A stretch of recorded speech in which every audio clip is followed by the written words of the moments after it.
Selamat datang di mata kuliah keperawatan gawat darurat bersama saya Ibu Siska. Hari ini kita akan belajar mengenai acute abdomen bagian yang kedua, mengenai penetrating injury.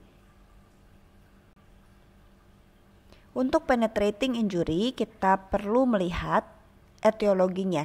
Jadi trauma perut yang merupakan luka tembus, ini disebabkan oleh penusukan, bisa juga cedera balistik yaitu tertembak peluru, dan juga kecelakaan industri, misalnya ada ledakan dalam industri. Nah, manifestasi klinisnya pasien bisa mengalami syok karena dan juga ada tanda-tanda hipotensi, syok karena adanya perdarahan yang banyak, yang masif, dan juga bisa saja mengenai aorta atau pembuluh darah yang besar, dan juga ini merupakan suatu event yang traumatis. Nah, pasien juga dapat mengalami tekanan nadinya itu teraba dangkal, lalu takipnea, oliguri, dan juga adanya luka terbuka. Nah, jika pasien yang sadar, Anda dapat mengecek apakah ada tanda-tanda peritonitis, misalnya nyeri perut yang sangat dirasakan sangat menyakitkan oleh pasien, dan juga nyeri lepas saat dipalpasi. Bagian patofisiologi ini Anda bisa membacanya, juga Anda bisa mengikutinya lewat slide yang berikutnya. Nah, ini Anda dapat melihat bagaimana gambaran ketika sebuah peluru itu menembus kepada tubuh korban atau tubuh pasien. Jadi Anda dapat melihat ada bagian masuk dan keluarnya. Biasanya luka yang disebabkan oleh bagian keluarnya peluru akan lebih besar karena dia akan merobek jaringan-jaringan yang lain. Nah, di sini Anda dapat melihat jadi saat pelurunya itu ada gerak proyektil melewati jaringan, dia melambat karena ada ketebalan dari jaringan yang ditembusnya dan membuat energi kinetik ke jaringan yang ditembusnya. Nah, peningkatan kecepatan ini akan menyebabkan banyak sekali kerusakan pada organ-organ yang dilewatinya, seperti yang Anda lihat pada gambar. Coba perhatikan, kira-kira organ apa saja yang terkena ketika sebuah peluru menembus ke dalam rongga perut. Nah, jaringan-jaringan yang dihancurkan oleh peluru itu menembus dan membentuk rongga. Ini disebut kavitas permanen. Nah, karakteristik jaringan yang rusak ini akan menentukan tingkat keparahan cedera. Semakin padat jaringan, semakin besar juga jumlah energi yang ditransmisikan ke dalamnya. Terutama kalau ini menembus ke pembuluh darah besar, maka akan sangat mengancam nyawa bagi korban yang mengalaminya. Untuk pengkajian tentu saja kita harus melihat airway, breathing, dan circulation terlebih dahulu. Baru setelah distabilkan oksigenasinya dan juga sirkulasinya, kita dapat melakukan pengkajian fisik, yaitu kita bisa singkat dengan IAPP, yaitu inspeksi, auskultasi, palpasi, dan perkusi. Mengapa auskultasi dahulu? Karena jika kita melakukan perkusi dan palpasi bisa saja itu mengganggu kepada cairan atau darah yang terjebak di dalam rongga abdomen sehingga akan mempengaruhi auskultasi. Jadi jika pada kasus trauma abdomen silakan Anda melakukan auskultasi terlebih dahulu.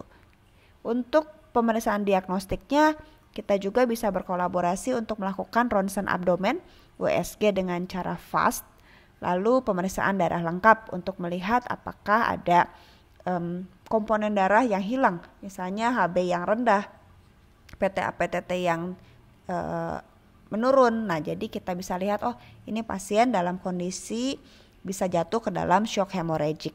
Nah, untuk evaluasi kita bisa memonitor secara berkala bagaimana tingkat kesadaran pasien dan juga kemampuan pernapasan dan kebutuhan bantuan oksigenasi, karena rasa nyeri yang dialami itu dapat menurunkan kemampuan pernapasan pasien.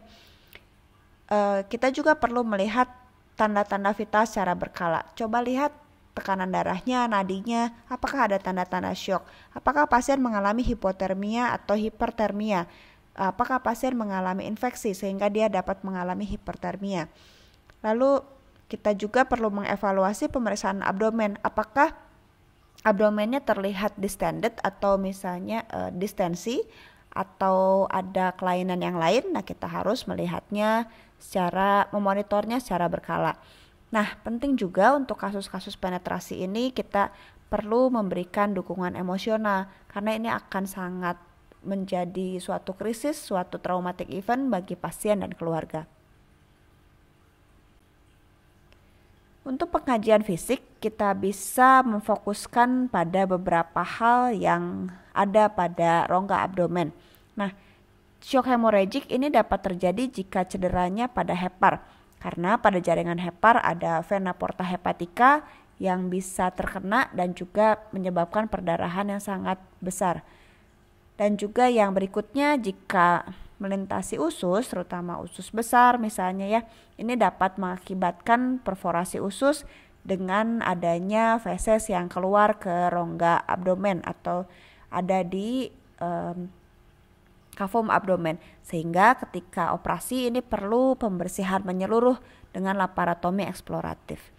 Nah, trauma di abdomen juga dengan penetrasi atau tembus dapat menyebabkan shock hipovolemik dan juga peritonitis atau nyeri perut yang hebat pada pasien. Nah, luka penetrasi, luka tembus ini dapat mengurangi bising usus karena adanya perdarahan, infeksi, dan iritasi. Dan juga cedera pada arteri yang dapat menyebabkan memar yang terlihat pada kulit permukaan abdomen. Jika melakukan perkusi, ini coba fokuskan apakah Anda menemukan adanya bunyi hiperresonan atau dullness yang menunjukkan adanya darah. Nah, abdomen juga dapat distensi atau juga teraba lunak yang menunjukkan perlunya pembedahan secara cepat. Untuk prioritas tindakan tentu saja kita harus lihat airway, breathing, dan circulation. Nah, jika ada perdarahan yang terbuka, tentu saja kita harus segera lakukan hentikan perdarahan aktif dan tutup luka terbuka.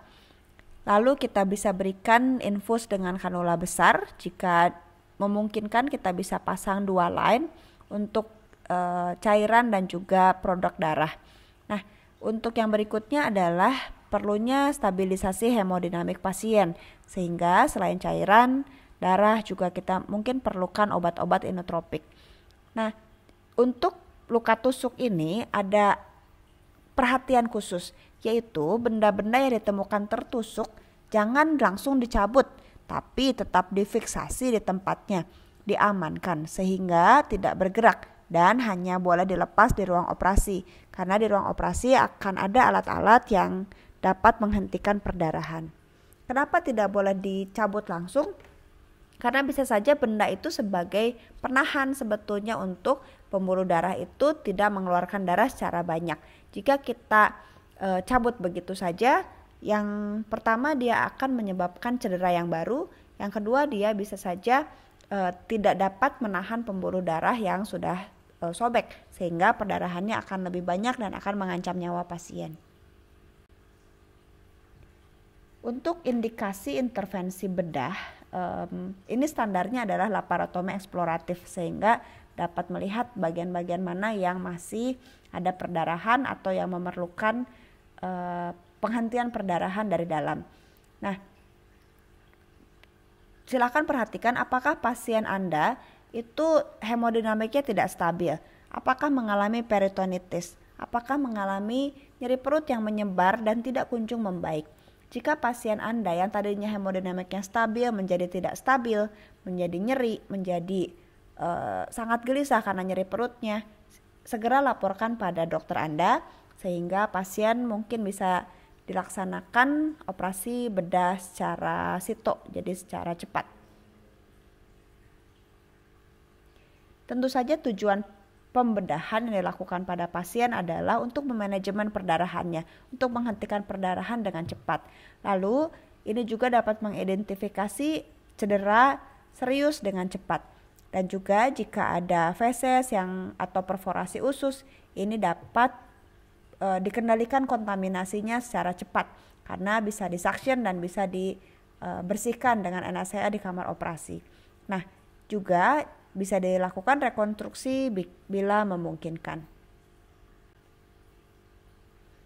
Berikutnya adalah eviscerasi usus. Eviscerasi usus adalah kondisi kulit abdomen yang terbuka sehingga ususnya dapat bagian-bagian usus dapat keluar. Nah, ini sebetulnya tidak menyebabkan kematian yang cepat jika tidak ada pembuluh darah besar yang terkena. Jadi eviscerasi usus ini masih ada waktu untuk menanganinya. Nah, Anda dapat melihat pada link YouTube yang sudah Anda bisa lihat pada layar. Jadi ini adalah bagaimana penanganan emergensinya atau pertolongan pertamanya. Untuk keterangannya adalah tetap jaga lukanya tetap lembab. Jadi Anda dapat menutup lukanya dengan kain steril yang lembab. Misalnya kalau di rumah Anda dapat mencari apakah ada handuk ya dan dibasahi dengan air yang bersih, misalnya air minum. Nah, tutup pada fragmen usus yang keluar. Lalu Anda juga bisa tutup dengan berikutnya setelah kain, Anda bisa tutup dengan plastik yang bersih. Nah, ini perlu diperhatikan, jangan pernah mencoba mengembalikan organ yang keluar itu ke dalam tubuh. Nah, ini bahkan akan membuat cedera pada pasiennya. Nah, setelah Anda menutup dengan plastik, Anda bisa menutup bagian atas dan bawahnya, mengikat bagian atas dan bawahnya. Jadi tidak menekan langsung ke bagian usus yang keluar. Nah, ini Anda bisa lihat bagaimana mereka memperagakan pertolongan pertama pada kasus eviscerasi usus. Jadi sangat dianjurkan untuk kalian menonton video yang ada linknya di slide sebelumnya.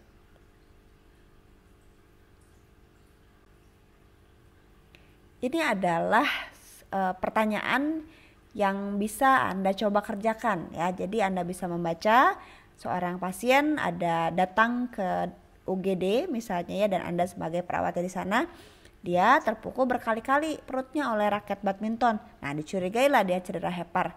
Dokter menyarankan ditangani secara non-operatif. Nah, kalau non-operatif kira-kira yang mana temuan pengkajian di bawah ini yang mendukung penanganan tersebut? Silahkan coba Anda kerjakan ya, dan coba pikirkan rasionalnya apa.